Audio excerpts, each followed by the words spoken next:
Ta'ala, syukur alhamdulillah pagi hari ini saya panjenengan semua masih dikasih nikmat hidup, nikmat sehat, nikmat untuk bisa beramal soleh. Moga-moga seluruh amal soleh kita pagi hari ini semuanya diterima oleh Allah Subhanahu Wa Taala. Amin. Yang kedua, pada kesempatan pagi hari ini temanya adalah fokus amal terbaik saat bermasalah. Dalam kajian psikologi Islam, ya kebetulan saya sama istri ada komunitas psikologi agama, membuat kurikulum tema-tema psikologi Islam untuk disampaikan ke masyarakat. Salah satu temanya adalah fokus amal terbaik saat bermasalah. Ketika orang itu bermasalah, ngapunten, dia kalau kaya itu masuk kategori bermasalah, bermasalah juga. Nih, tiang larat bermasalah betul. Kok bermasalah itu? Dengan kalau nggak percaya di Al-Quran, soge kalau kere itu disebut bermasalah. Al-Anbiya ayat 35. Wa nabi wal khairi fitnatan. Kami terus menerus memberikan balak bisari yang nggak enak, wal khairi yang enak. Jadi dengan buka di tafsir Ibnu Katsir. Terjemahan dari sar dan koin itu kaya, miskin, sakit, sehat, lapang, sempit. Jadi masalah itu yang seluruh ada dua, enak atau gak enak. Lorong itu enak atau betul? Waktu-waktu sama bapak ini, gak enak waktu-waktu. Sehat, enak, nadi-nadi, iso. Dua-duanya masalah. Penutup ayatnya adalah wa ilaina turja'un. Kepada kamilah kalian akan dimintai pertanggungjawaban. Di tafsir Ibnu Katsir dikatakan wa nujazikum bi a'malikum. Itu responmu, sikapmu, gak sogemu. Nek soge itu pembagian, kere itu bagian. Ono wong balungan kere ya ono, balungan soge ya ono, balungan kere itu nek kena AC itu langsung masuk angin. Makanya ini Pak mobil kadang-kadang dibuka. Ya. Padahal yo soge, Pak, wong soge tapi balungan kene yo wonten. Kula mboten insyaallah enggak ada kok, insyaallah enggak ada. Jadi masalah itu ada dua nih, jangan menganggap masalah itu yang enggak enak toh. Di Quran itu enak ya masalah, enggak enak ya masalah. Kaya ya masalah, miskin ya masalah. Nah, ternyata kalau ada masalah, itu Islam mengajarkan dua yang dilakukan. Pas ono masalah, fokus pertama ojo nang masalahmu. Fokus pertama ojo nang awakmu, tapi nang Gusti Allah sing mengizinkan masalah itu terjadi. Yang mengizinkan orang ini kaya dan miskin siapa Pak yang pertama Pak? Allah. Ya, surat At-Taghabun ayat 11. Ma asobba min musibatin illa bi'nillah. Apapun yang menimpa kalian itu izinnya Allah. Hendaknya Allah. Saya tanya Pak, dibuat ada kaya miskin berpasangan, ada maksudnya apa betul? Ada. Quran mengatakan sukhriyah, kalimatnya itu sukhriyah, supaya apa? Saling support, saling membantu. Sing soge itu distributor, bagian bagi, itu. Sing miskin bagian nerima, gitu ya. Makanya sing nerima kan seneng Pak. Itu cuma berkah, sebenarnya. Yang pembagian nopo, tapi saya kaya bagian distributor. Engkau ini amanah, lain zakatun. Ini amanah, asetmu tak tambah. Jangan gak ada perusahaan Pak, terus punya agen, dikai aset 2 miliar, dikongkon kerja, terus amanah, ditambahin apa betul Pak ini amanah? Ditambahi, ini kayak profesional. Tak kaya 2 M kok, ternyata bagiannya tepat. Ini tak kaya meneh loh, tak kaya 4 M, gimana nih? Maka sing sugi-sugi kok roman, entengan bantu orang. Kira-kira rada awet kok. Awet ya uripe awet. Yo tambah sehat, yo rezekinya lah lancar. Wong sugi-sugi rada mati itu biasanya cepat mati terus. Soalnya akeh sing tersinggung. Dua orang terdolim kan mustajab, Pak. Makanya hati-hati, Pak. Dua orang terzalimi tersakiti itu enggak ada hijab antara dia sama Allah Subhanahu wa Ta'ala. Okay. Jadi dikai masalah enak, kedu eling sing ngekei enak itu Gusti Allah. Wa ma bikum min nikmatin fa minallah. Nikmat apapun yang diberikan pada kamu, saking pundi Pak? Allah. Dikai pinter sing nyukani ilmu siapa Pak? Allah. Wa 'allamal insana ma lam ya'lam. Allah yang ngajarkan ilmu. Ilmu tau Gusti Allah. Tapi enten apa mboten? Wong dikai ilmu tapi sok-sokan. Oh akeh iki. Dikai ilmu tapi mau wedit ngono. Nek diundangnya nggo tarik Pak. Sepurone aku nek tarik bisa menu kayak setekoe ta Pak model. Oh, kok model-model biasanya cepet hilang model. Orang-orang yang dikasih amanah ilmu, harta, kedudukan, dikasih kekayaan, dikasih kelapangan, eling yo, iku tuh Gusti Allah, iku ono amanahe. Orang kalau dikasih sesuatu yang enak terus eling itu dari Allah, kira-kira lebih tertuntut nggak Pak perilakunya Pak? Nek eling loh Pak, nek itu dari Allah dan ingat itu ada amanahnya, kira-kira tertuntut nggak perilakunya Pak? Tertuntut. Jadi dia nggak akan liar, dia nggak akan semaunya sendiri menggunakan titipan tersebut. Betul apa betul? Korun itu pas dikei dunya, eling Gusti Allah napa eling ikhtiare? Eling amali Pak. Aku bikin iki soalnya aku duwe ilmu Cak. Ya seminar, ya pelatihan bisnis, ngene iki pinter iki ya aku. Niku eling Gusti Allah napa eling amali? Eling amali. Endingnya korun itu semakin tinggi apa tambah kelelep? Semakin tinggi apa kelelep yang jero lemah Pak? Kelelep tenggelam Pak ya, tenggelam di dalam tanah. Jadi wong Jawa harta karun, harta yang terpendam di dalam tanah. Fir'aun itu ketika dikasih kekuasaan, eling Gusti Allah napa eling awake dhewe? Ya. Nah ketika ingat dirinya sendiri, akhirnya tambah naik apa tenggelam? Oh, situ tenggelam kan tanah, situ tenggelam dan laut. Soalnya buatan fokus dan Gusti Allah, tidak fokus sama Allah, ya. Nah kalau bermasalah enak atau tidak enak, itu eling Allah sehat sekali. 5 menit jam 11. Umumnya dunia dari villa, dari mobil, kalau tahu tak jipit, tak ambil cuma 5 menit sama Allah bisa mau mati gaya-gaya diambil cepat ini hilang termasuk Pak sing awake sehat-sehat ngono ku mboten angsal ndak boleh Pak olo-olo sing loro-loro ngono kok oleh ya itu namanya merendahkan soalnya sehat kita mendadak diambil sama Allah bisa enggak bisa Pak sepeda motoran keserempet ke gerotak langsung gitu kali sehat baru-baru kena stroke baru lumpuh langsung betul Pak berarti kita dikasih sehat itu bukan dalam rangka mengunggulkan kita merendahkan orang tapi kita dikasih sehat itu alhamdulillahilladzi binikmatihi tatimus sholihah menyempurnakan amal soleh nek sehat awake kok gede tenaga yake ya bantu yang lemah-lemah dan kekurangan gitu Pak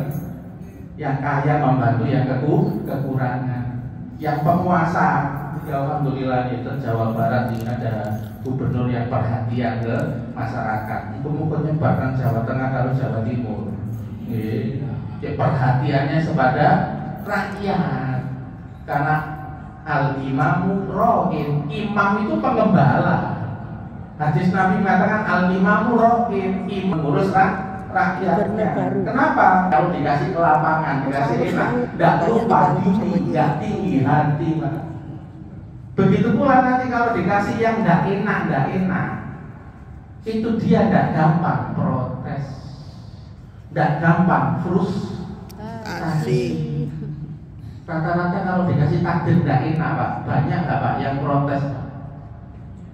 Banyak menurut ajaran Islam dikasih takdir enak dan takdir tidak enak disuruh ridho atau disuruh protes? Ridho teori ini ya teorinya ridho nerimo tapi faktanya banyak nggak Pak yang protes banyak nggak yang emosional Pak marah-marah banyak dicoba istri sing cerewet gak karu-karuan. Ya cerewet, komenan, suami ku gak kuat Pak, malah nang warung gak boleh-boleh. Itu nggih. Nah, nang warung itu ya keluh kesah Pak. Keluh kesah ngomong karo koncone, "Mbok aku nang omahe gak tau tenang belas." Iku berarti terima karo bojo sing cerewet napa nolak Pak? Nolak itu kandhane. Nek terima carane gak ngono nang omah ana cerewet dirungokno, didelok wajahe, omongane gak dilebokno nang ati ngono carane. Nek pengen kuat, iku berarti ibaratnya lagi umat. Lagi umat, wong bawaan turunan apa? Bapak yo temperamen, keluarga besar yo pada komen-komen. Yo berarti ini gawan Pak, gawan. Ini gawan, gawan bayi jadi. Makanya gawan bayi itu gak bisa hilang langsung, butuh bantuan orang terdekat. Itu nanti bakal suaminya itu tetap diem dan tidak sakit hati. Nang batin itu disepuro. Muga-muga lembut, halus, santun, ramah ya Allah batin untuk sepuro bojo kula sepuro. Iku cepat berubah Pak istri. Soal yang memegang ridhonya seorang istri itu suami. Suami atik mantel langsung peteng Pak atine. Tapi nek suami kok diomeli bojo, dicereweti, tapi memaafkan, berarti kan gak jadi peteng Pak. Nggih. Setelah dimaafkan didoakan. Kira-kira masuk gak doanya Pak? Masuk. Iki teori ini tapi jarang sih praktek kok. Nek kula pun praktek Pak. Kula ngomong pun praktek gitu. Makanya kula berangkat ceramah iki mboten diomeli bojo. Boten kok. Wong bojo kula kan Sumedang. Ya Allah. Jadi teorinya itu Pak, kalau orang tua itu ke anak, orang tua sampai gak ridho, sampai jengkel kepada anak didongakno apa gak mempan.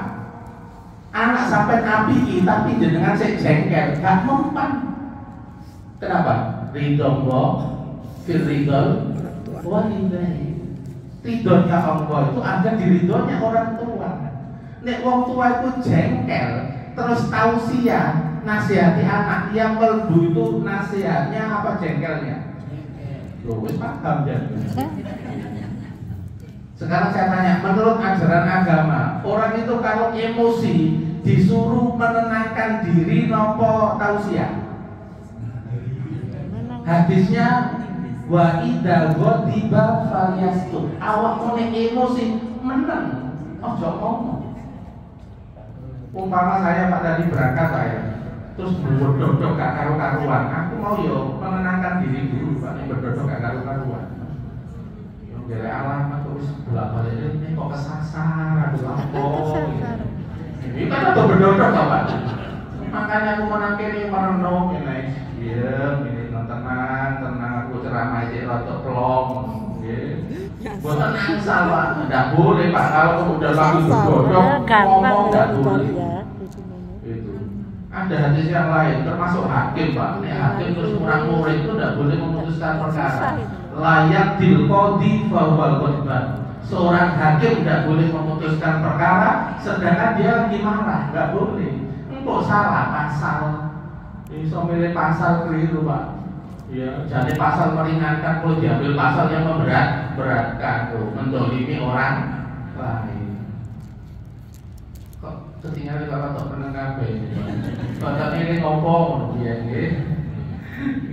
Jadi ajaran Islam itu ternyata fokus kepada Allah dulu, untuk bekal melakukan tahapan kedua, yaitu fokus amal terbaik. Bisa nggak Pak orang itu nggak tenang, terus bisa melahirkan amal terbaik? Nggak bisa, karena amal itu dari mikir. Orang tuh kalau jiwanya tenang, mikirnya lebih encer. Nek mikirnya lebih encer, nanti bisa memilih amal terbaik. Ini urusan kejiwaannya begitu Pak. Makanya kalau disimpulkan di Quran dan hadis, ini ono masalah. Fokus sama Allah dulu, Allah saja, Allah terus. Cek tenang. Ala bidzikrillahi tatmainul qulub. Tenang. Setelah tenang, baru mikir. ya opo ya caranya menyelesaikan masalah. Makanya tahapan kedua para jamaah sekalian, ya, yang ditagih oleh Allah setelah orang itu tenang, alladzi khalaqal mauta wal hayata liyabluwakum ayyukum ahsanu amala. Awakmu tak kei masalah, enak dan tidak enak. Iku sing tak enteni iku responmu, sikapmu. Pas tak kei loro, ada nggak Pak orang dikasih sakit terus banyak keluh kesah? Ada nggak Pak? Ada. Ada nggak orang tuh dikasih sakit tapi terima? Ada. Ada. Sekarang saya tanya, antara yang keluh kesah sama yang terima, sing cepat waras yang mana? Yang nerima. Oh, yang terima. Pikirkan kisah nyata loh Pak. Waktu pandemi Pak di rumah sakit. Ini ceritanya imam masjid tempat saya ngisi. Bapaknya udah sepuh Pak, punya komorbid, kena COVID. Nah, ketika komorbid kena COVID, berita-berita kan mengatakan potensinya cepat mati. Jadi bapak itu akhirnya pasrah, wayai pun, ya wis. Jadi gak mikir jelas. Wafat yo wafat, urip yo urip. Tua iki sebelahnya ono arek kena COVID, tidak punya komorbid, tapi arek keweden. Mati yo, begitu saya minum yo, gak rasa macam-macam mati. Ternyata ini dia Pak, yang mati, sing mati. Sing tuwek mulai ke rumah sakit bro, coba bayangkan. Yang tenang yang tua apa yang muda? Tua wong pasrah kok, gak mikir apa-apa. Iku malah dikai obatnya bekerja maksimal. Wong gak stres kok. Nek gak stres yo imunnya naik tambah obat maksimal kerjanya. Betul kan? Jadi gak perkara obat itu 2 juta lah. Obat meskipun kayak paramek tok tapi hatinya seneng yo cepet waras kok. Iya Pak. Itu pendekatan psikologi Islam itu begitu Pak. Makanya dulu pada masa kejayaan Islam ada tim yang ditugaskan untuk cerita jenaka Pak. Cerita bercanda itu Pak. Keliling ke pasien-pasien untuk menghibur. Dulu pada zaman kemasan Islam itu ada tim begitu. Kenapa? Ya tadi supaya ada rasa yang gembira, termasuk dengan kalau berkunjung kepada orang sakit itu disuruh membuat mereka gembira apa malah membuat mereka sedih? Gembira, makanya kan gawa oleh-oleh. Mungkin apa gitu gawa oleh-oleh. Ya. Jadi misalnya jangan ke teman terus ya apa cak rasane ya pahit. Kok pahit itu sak awakmu gak bawa jeruk ya pahit terus makan. Oh ternyata gak gawa oleh-oleh pahit itu mau. Arep-arep, ya ngomong-ngomong kadang-kadang kan arep-arep. Walaupun ya kadang-kadang dibawain makanan dimakan apa enggak? Orang malah sing nunggu, sing tenteki malah, sing nunggu. Ya pasti. Ya Allah, la haula wala quwata illa billah. Oke, saya lanjutkan ya. Jadi di dalam surat Al-Mulk ternyata yang ditagih oleh Allah adalah apa? Sikapmu itu keluar terbaik apa enggak? Gitu. Nah, di dalam Islam kalau dibaca di Al-Qur'an ataupun hadis ada kaidahnya Pak amal terbaik itu. Oke, karena waktunya terbatas, ada 5 paling enggak 5 kaidah amal terbaik. Yang pertama, dikatakan amal itu terbaik kalau sawaban. Ini amalnya itu benar secara syariat. Contoh tadi, dibuat jengkel sama anak. Rata-rata orang tua kalau dibuat jengkel anak langsung tausiah apa diam dulu? Tausiah. Padahal ketika dibuat jengkel anak itu dalam keadaan emosi apa betul? Emosi. Diam dulu. Langsung tausiah. Menurut kaidah Islam ini salah apa betul amalnya? Salah. Karena hadisnya tadi, nek dibuat jengkel, awakmu itu menenangkan dulu sekarang. Lampu ada ini kok moro-moro jengkel nom ini. Ya. Iki kok nek aku murang-muring, dek burung balik, dek jengkel aku gak dosa. Tapi ini aku murah-muring dosa ya wis balik gitu. Betul Pak? Umpama ketika mikir itu dominan Pak, kira-kira tertahan apa enggak? Nah lampung ya kok aku bisa dipancing untuk berbuat dosa. Kok saya bisa dipancing untuk berbuat dosa sama anak. Kelihatannya anak belum balik, kok jengkel no. Katanya Gusti Allah ini mau mentraining saya ini katanya. Bolak-balik ya Pak jengkel no. Terus dia belum balik. Kira-kira Allah training kita apa enggak Pak dengan kejadian itu Pak? Di training apa? Sabar. Oh, pinter-pinter ya pengaji topik ini. Wis iso jawab, jawabannya bener ya. Surat Al-Furqan ayat 20. Wa ja'alna ba'dakum li ba'din fitnatan atasbirun. Kami jadikan sebagian manusia batu ujian bagi manusia yang lain. Atasbirun, maukah latihan sabar? Berarti Quran memberitahu enggak, Pak? Memberitahu. Berarti kalau ada mendadak yang menjengkelkan, itu kita dikasih namanya sarana latihan kendali emosi. Tapi rata-rata banyak yang paham apa banyak yang nggak paham?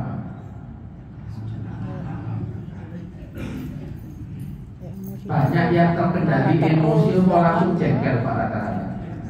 Langsung jengkel. Sendiri yo. Karena belum latihan. Itu, ya. Karena belum latihan. Itu namanya berarti jawabnya itu salah. Kalau jawabnya salah, ma asobakum min musibatin, ya, fabima kasabat aidikum. Masalahnya tambah parah, anaknya gak tambah waras, anaknya gak tambah jadi baik karena kita meresponnya salah. Sekarang saya tanya Pak, kalau ada aksi, butuh reaksi apa betul Pak?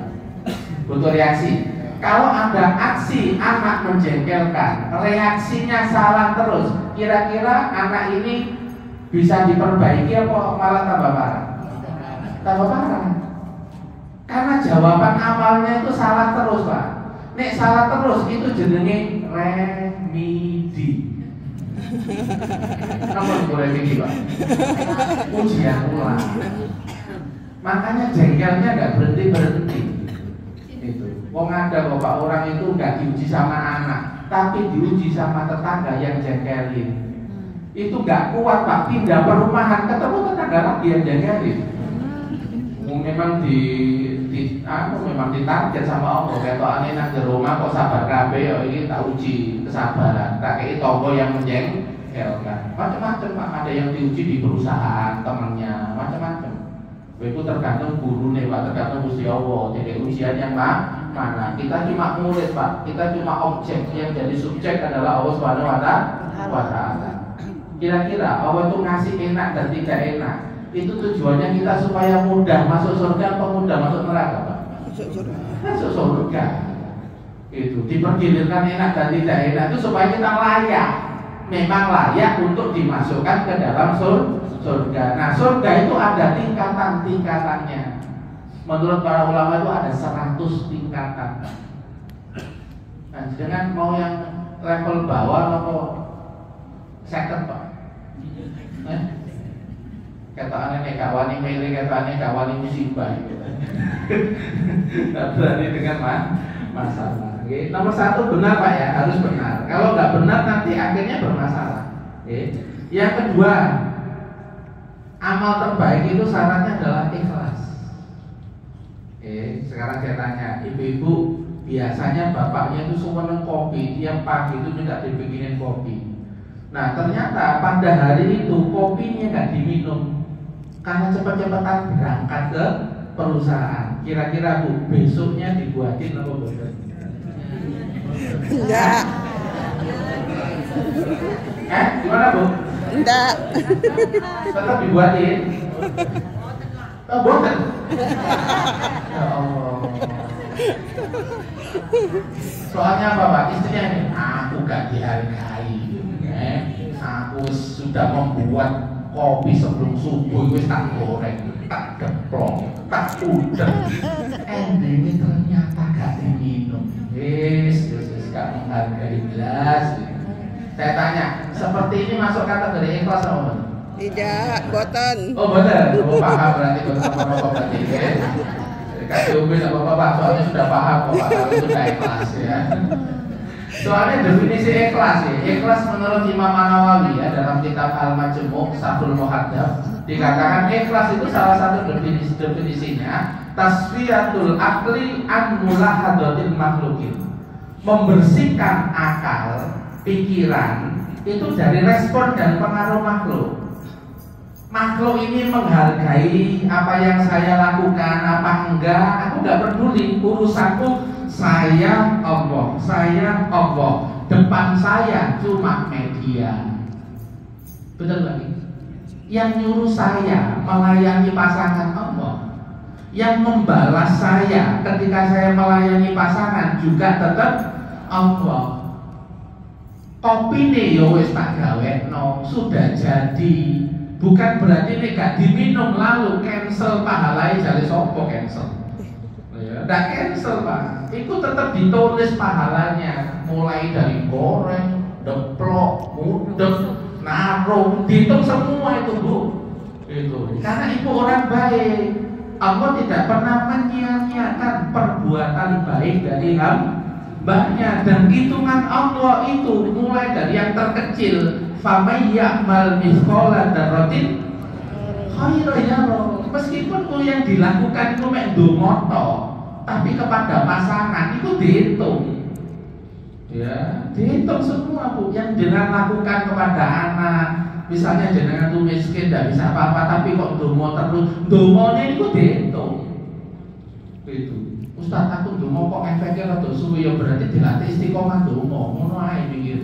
Kok masalah efek iku ono panitiane dhewe, kapan berefek, kapan tidak, gitu Pak. Ono panitiane itu. Tugasnya kita ini tugasnya sebagai peserta untuk melakukan amal. Masalah tidak diminum, yo diombe dhewe ngono ae, Bu. Kopi ini, sampai gak gelem ngombe yo sedekah nang satpam kan ngono. Tetap jadi amal soleh. Itu loh Pak, latihan ikhlas. Ya, istri itu ada klien Pak, ya. Seorang istri gajinya besar Pak karena pengusaha. Yang laki-lakinya itu flat, rada gak harmonis loh Pak, gak romantis loh. Nah istrinya pengen itu sing romantis, sing rada dusel, sing rada apa mepet-mepet. Nah sing lanang iku mbok teko desa, mbok teko apa ngono gak ngerti Pak. Wis aku ngono gak romantis belas. Padahal si istri itu mau begitu. Akhirnya apa Pak? Digelar yang namanya honeymoon kedua. Diajak nang NTB Pak, Nusa Tenggara Barat. Ya, tempat sing hotel sing di bawah pantai atau apa yang indah-indah itu Pak. Habis hampir puluhan juta Pak. Hampir 100 ke berapa gitu. Pokoknya digelar kamu sing lanang. Mulai mari ngono pancet. Pancet kakek. Setelah konseling itu dia baru paham. Dia bilang begini, ya istri saya kan namanya Alia. Berarti aku ini gak ikhlas yo Al. Itu Pak ngomong begitu. Aku berarti nuku, aku itu membeli keharmonisan itu dengan saya menservis dia supaya dia begini. Aku lali karo Gusti Allah. Aku kok gak njaluk Gusti Allah ya. Sing nopo anti pasanganku kan tetep Gusti Allah. Kok aku kok ngasih amal ini supaya dia delok amalku, delok amalku. Kurang opo. Sampai entek puluhan juta kurang opo. Ya, kok gak romantis meneh. Wis rugi ya awakmu gak romantis. Berarti ikhlas apa boten? Makanya kalau gak ikhlas, wa makana li ghairillah in qata'a. Kalau amal tidak dilakukan karena Allah, terputus kok efeknya, gak efek. Makanya pun nanti di rumah, ya kalau pengen suaminya cepat berubah, pokoknya diapi, itu ngano. Kapan berubah? Oh, no panitia ini tenang. Malaikat tuh sing ngurus gitu. Engko nek sampean delok kok gak berubah ya wis, kok kenan. Tapi kok ngono terus kok kenan. Sampean gak istiqomah jadi orang baik. Terpengaruh sama perilaku mantul. Berarti ikhlas apa berarti? Betul definisinya ikhlas ini kok. Membersihkan pikiran dari respon dan pengaruh makhluk. Jangankan jenengan Pak, sekali bersahabat Abu Bakar As-Siddiq itu sempat Pak mau gak ikhlas Pak, tapi diturunkan ayat. Kapan itu? Ketika beliau kaya, memberikan nafkah kepada siapa? Kerabatnya yang miskin. Tapi kerabatnya ikut-ikutan memfitnah Sayyidah Aisyah.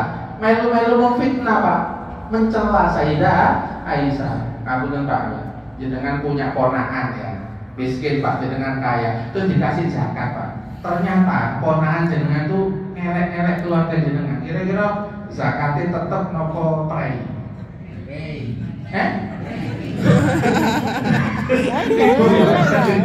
Berhenti Pak ya. Sekarang saya tanya, kerabat yang kaya tetap wajib nggak memberikan pada kerabat yang miskin? Wajib. Pakai syarat nggak dia baik apa buruk dalam fikih? Tidak. Nggak ada syarat, Pak. Kalau dia buruk lah, buatin asaktum falaka. Buruknya dia urusannya nanti sama Allah. Tapi kewajiban kita tetap harus dilaksanakan karena kita melaksanakan perintah Allah. Latihan ikhlas begini itu butuh latihan apa betul? Betul. Betul. Karena kita punya hawa nafsu, Pak, punya harapan. Tapi Allah memerintahkan istiqomah dengan kebaikan. Bahkan kalau kamu istiqomah baik kepada orang yang baik, termasuk kepada orang yang buruk, levelmu muhsinin, puncaknya yang langsung dipersilakan masuk ke dalam surga. Membaikin orang baik sama membaikin orang buruk, mudah yang mana? Berbuat baik sama orang baik sama berbuat baik sama orang buruk, mudah mana? Baik. Orang baik. Tapi pahalanya besar mana, Pak? Buruk. Besar loh jadi teori itu ya. Nabi abot. Karena kita punya hawa nafsu. Pelan-pelan. Makanya kalau yang mampu berbuat baik kepada orang yang buruk, apalagi orang buruk itu keluarganya, Pak, dia levelnya nanti menjadi muhsinin, puncaknya orang bertakwa. Itu. Ketiga, amal terbaik itu kaidahnya adalah sesuai kapasitas, Pak, sesuai porsinya masing-masing. La yukallifullahu nafsan illa usaha. Allah tidak akan memberikan beban kewajiban kecuali sebatas kapasitasnya. Makanya kalau kita bersedekah kepada orang lain, lalu dengan bersedekah itu lalu kita menjadi peminta-minta, boleh apa enggak? Kita menghabiskan sedekah, Pak, terus kita malah minta-minta pada orang. Perilaku begini boleh nggak dalam sedekah? Tidak boleh. Nggak boleh. Tidak boleh. Nggak boleh. Makanya kalau kita ini bersedekah juga sesuai kapasitas. Bukan kita keluarkan ke orang lalu kemudian kita nggak mendapatkan, kita tidak terpenuhi kebutuhan, tidak begitu. Karena Islam itu ngajari proporsional, sesuai dengan porsinya. La yukallifullahu nafsan illa wus'aha. Sekarang ya para jamaah sekalian, ada nggak dulu waktu pandemi anaknya di pesantren, terus ibu bapaknya nggak boleh berkunjung ke pesantren karena aturan pandemi? Ada nggak? Ada, Bu? Ada nih kasus begitu nih? Ada.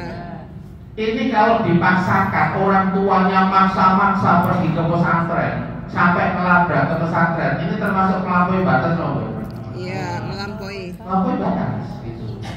Dalam keadaan seperti itu yang dilakukan orang tua hanya bisa apa? Berdoa. Berdoa. Dan jangan remehkan berdoa. Kalau memang tidak lagi ada ikhtiar yang lain. Kalau hanya bisanya berdoa, berdoa itu termasuk amal yang terbaik. Dalam hadis Nabi, Pak, riwayat Imam Al-Hakim dikatakan, ad-du'a'u yanfa'u, doa itu bermanfaat. Mimma nazal wa malam yanzil. Doa itu punya efek baik itu terhadap sesuatu yang sudah terjadi ataupun sesuatu yang belum terjadi, punya efek. Bahkan hadis yang lain mengatakan la turaddul qada illa bidu'a. Takdir itu tidak bisa ditolak kecuali dengan doa. Anak ibu mau kena pandemi, mau kena COVID, tapi jenengan itu doa, bisa nggak anak itu terhindar dari COVID? Bisa. Bisa. Itu. Jadi doa itu bermanfaat. Makanya kalau dulu kasus yang dulu pandemi itu doanya apa? Ya Allah, saya pasrahkan amannya, sehatnya putra saya di pesantren. Ya semuanya ya Allah, dari berbagai macam penyakit. Pas ingat dia khawatir sama anak itu, batin itu Allah. Jangan sekadar titip sama ustaz. Aku tenang rek, wis tak titip no ustaz. Wis tak kiringi Ustaz duit kanggo ngurus anakku. Pertanyaannya, apakah Ustaz 24 jam ngurus anak kita? Misalnya kalau ibu kandungnya Ustaz itu meninggal, apakah dia nggak pulang? Pulang, nih pulang, sopo sing jowo anake. Berarti yang paling aman tetap ke siapa? Ke Allah. Pada saat itu doa itu masuk kategori apa? Porsi yang bisa dilakukan. Soalnya ada kisah Pak di Mesir, ya, seorang ibu, ya, dia ada masalah dengan suaminya, tidak memberi nafkah suaminya, sedangkan anaknya lagi sakit. Akhirnya Pak, karena nggak punya duit, nggak punya telepon, ya di kos-kosan, anaknya sakit parah, panas demam. Jadi sejak dia itu siang Pak, dia sholat terus, pokoknya sholat mutlak lah Pak. Sampai isya nanti habis sholat wajib itu sholat lagi hajat minta kepada Allah. Apa yang terjadi Pak? Jam 12 malam datang seorang dokter. Padahal nggak ada yang nelpon Pak. Tapi jam 12 malam datang seorang dokter. Setelah diperiksa-periksa terus dikasih resep. Ini Bu resepnya, mana bayarannya? Ya ibunya nangis Pak. Pertama nggak rumongso nelpon, tidak punya apa? Saya nggak pernah nelpon Anda. Gitu. Saya juga nggak punya duit. Hampir 1 bulan ini kami kekurangan, nggak bisa beli makanan yang cukup. Ibunya kan nangis Pak. Ya, setelah itu tanya, apakah ini nomor sekian dan nomor sekian? Itu tetangga sebelah. Pak bayangkan, sopo sing ngalih. Ya, pada aku mau numpak motor dulu Pak. Biasanya kan anak ini kan langsung ketemu kok, nggak ketemu sopo, gitu kira-kira aku. Mungkin apa lagi? Ada loh Pak kejadian-kejadian begitu itu. Kalau Allah sudah berkenan dan menjawab doa seorang hamba, maka seluruh makhluknya akan dikendalikannya. Betul atau betul? Loh, yang telepon itu tetangga sebelah, kok masuknya ke sini? Yo gak tanya-tanya, benarkah ini rumah sekian? Harusnya gak takut Pak. Langsung diperiksa, langsung diobati gitu. Akhirnya dokter itu ngasih uang saku selama sebulan kepada ibu ini. Karena kasihan mendengar cerita ini, berarti aku ini dipilih sama Allah untuk didatangkan untuk memenuhi kebutuhan hamba ini. Dia merasa terhormat di hadapan Allah, dikasih 1 bulan Pak kebutuhan, diberikan obat untuk anaknya saat tadi. Masalahnya selesai itu hanya dengan doa. Selesai, maka jangan pernah remehkan doa. Ikhtiar itu sesuai kapasitas. Saya tanya, dulu Nabi Musa ketika dikejar oleh Fir'aun, ya, kemudian depan itu Laut Merah. Pada saat itu para jamaah sekalian, murid-muridnya ketakutan apa enggak? Ketakutan. Muridnya mengatakan inna lamudrakun, kami pasti ketangkep. Kayak ini imannya wis ilang bahwa Allah itu bisa menyelamatkan siapapun yang dikehendaki. Tapi Nabi Musa mengatakan apa lain? Kalah, sekali-kali tidak. Innama iya Robbi sayahdin, Tuhanku yang mengatur alam semua ini pasti ngasih jalan keluar. Aku wis apal karo Gusti Allah. Sejak cilik lho, aku pas bayi lho diselamatkan nang Sungai Nil. Padahal bayi gak punya lemah apa-apa, iso kelelep, bisa tenggelam. Umpama gak ada nolong, iso dehidrasi, mati. Tapi kok ya langsung masuk ke dalam apa? Istananya Fir'aun. Seharusnya masuk istana Fir'aun sing gawe pasal undang-undang. Seluruh bayi laki-laki yang lain harus digorok. Aku laki-laki tapi gak digorok. Saya selamat ya. Tuh, ini waktu kecil diselamatkan sama Allah. Kedua, waktu ketemu tukang sihir berhadapan-hadapan. Tukang sihir loh, keluarkan sihirnya nggak karu-karuan. Aku keweden. Ketika keweden ini ketakutan Pak, ketakutan. Apa yang mau bilang? La takhaf, jangan takut Nabi Musa. Innaka antal a'la, awakmu unggul. Endingnya ku awakmu menang. Ini ki gaya-gayae. Sihir gaya-gayae. Tenang, guru wayahmu. Menang lakon kene, menang itu. Lakon itu kayak di belakangan, lakon itu ketoknya yo-yo, betul kan? Yeah. Jadi kan kalau baca ceritanya Nabi Musa ketika tukang sihir, dia lo tuh guyok no Pak. Itu. Kenapa? Disuruh melempar Pak. Melempar apa? Tongkat belayu Pak. Soal apa? Tongkatnya berubah menjadi ular. Terus Nabi Musa itu lari Pak. Loh, tongkat kok berubah jadi ular? Itu. dipanggil Abil balik Nabi Musa. Ya, kamu itu nabi kok melayu, jangan takut. Itu. Pernah nggak Pak baca urutan ceritanya? Cerita itu menunjukkan itulah yang menyadarkan tukang sihir Pak. Di antaranya jelas ini Nabi Musa kan tukang sihir. Tukang sihir kok penting harus sihir. Ya Pak ya. Jadi tukang sihir itu apa? Ini jelas mukjizat ini, bukan tukang sihir Nabi Musa ini. Tapi kok aku kalah ya? Sihirku udah puluhan tahun kalah ya. Berarti sih benar ini Nabi Musa. Akhirnya tukang sihirnya beriman apa enggak? Beriman. Wong sihir itu tahu selalu belum sihir Pak. Ini bukan sihir ini. Ini kekuatan asli ini dari Allah Subhanahu wa taala. Beriman Pak. Masuk agamanya Nabi Musa. Nabi Musa itu punya masa lalu Pak, memori, chemistry ya Pak, memori indah, ditolong sama Allah, diingat-ingat. Sehingga ketika dia dikejar oleh Fir'aun dan tentaranya gak keder belas. Berarti Nabi Musa tenang loh. Tenang. Lalu dikasih solusi sama Allah. Kamu punya tongkat, iku sarana ikhtiarmu, aset ikhtiarmu. Duweku ya tongkat itu. Wis pokoknya pukulan naik lalu pukul. Berarti ini ikhtiar apa betul? Ikhtiar. Jangan remehkan tongkat sama mukul ya. Pokoknya ini tongkat mukul sesuai syariat, ngefek. Jangan pakai rasional dulu. Selama amal jenengan itu benar diridai Allah, meskipun itu kecil menurut manusia, kalau ini diridai oleh Allah, efeknya bisa besar apa? Besar. Soalnya kita ini kadang-kadang terpengaruh sekedar rasional Pak, terus imannya hilang. Terus kayaknya kalau ikhtiar kita itu kecil terus gak efek.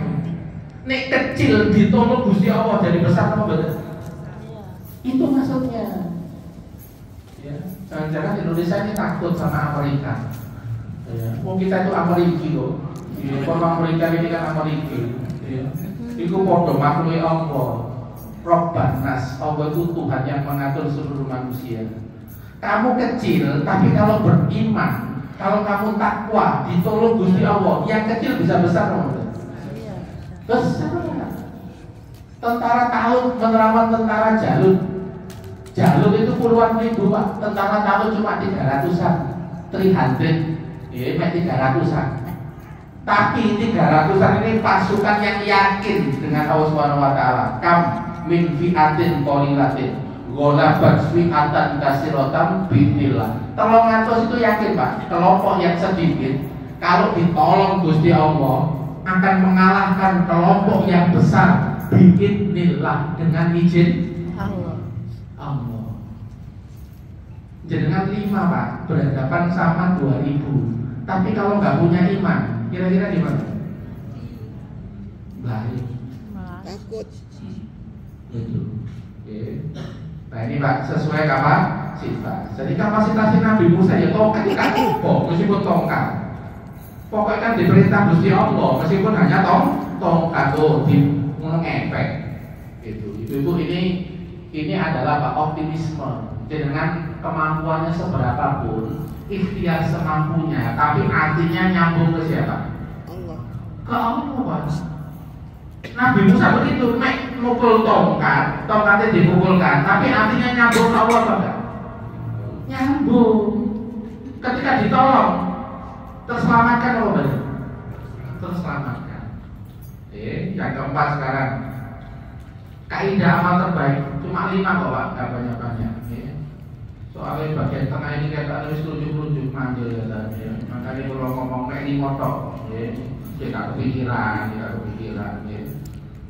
4, ya, kaidah amal terbaik sesuai prioritas yang benar. Ada orang Pak punya masalah miskin, harus kerja, cari bayar utang macam-macam. Terus kemudian jam 11 siang Jumatan. Ya, kemudian setengah 12 kedengaran adzan. Kira-kira kerjanya ditinggal dulu apa tetap kerja aja nggak di Jumatan Pak? Dengan alasan ini darurat di sing nade utang di sami, aku kudu biaya sing akeh. Kira-kira gimana Pak? Menurut kaidah prioritas, Jumatan dulu apa tetap kerja? Jumatan dulu. Karena Allah itu ngasih kaidah itu ada prioritasnya. kamu itu nanti habis Jumatan, kamu bertebaran, terus fadzkurullaha katsira, ingat terus kepada Allah, la'allakum sukses awakmu, kok ditolong karo Gusti Allah. Soalnya sih bagi rezeki ya tetap Gusti Allah. Jangan remehkan yang spiritual. Kalau ada materi berbenturan sama spiritual, ya dulu kan spiritual. Kemarin ada yang konsultasi, Ustaz saya ini mau kurban, tapi anak saya ini punya masalah keuangan, butuh dibantu, disupport. Kira-kira Pak, dengan milih yang mana? Tetap korban apa bantuan? Bantuan. Itu. Ya. Kenapa Pak? Karena dalam Islam itu kalau ada ritual berbenturan dengan aspek sosial, itu dijulukan sosial.